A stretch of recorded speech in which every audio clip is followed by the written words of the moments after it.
మోషే, ప్రభువా, ఇంతకు మునుపైనను నీవు నీ దాసునితో మాట్లాడినప్పటి నుండి నైనను నేను మాట నేర్పరిని కాను. నేను నోటి మాంద్యము నాలుక మాంద్యము గలవాడని యెహోవాతో చెప్పగా, చేత కాదు, నా వల్ల ఏమి కాదు, నేనేమి చేయలేను, ప్రజలు నన్ను తక్కువ చేసి మాట్లాడుతున్నాడు, చిన్న చూపు చూసి బయటికి తీసుకురా.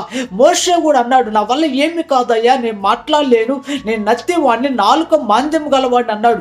కానీ దేవుడు మోషేలో ఒక నాయకుని చూశాడు, దేవుడు మోషేలో ఒక రాజుని చూశాడు, దేవుడు మోషేలో ఒక గొప్పవాడిని చూశాడు. ప్రకచలితంలో 6 లక్షల మంది నడిపించడానికి 40 సంవత్సరాలు నడిపించడానికి ఒక రాజుగా, యజమానుడిగా చూశాడు. ప్రకచలితంలో నీలో ఉన్న శక్తి, నీలో ఉన్న ప్రతిమను బయటకు తీసి అలాంటి కృప దేవుడు మీ అందరికీ దయచేయునుగాక. మీ అందరి కోసం ప్రార్థన చేస్తున్నా.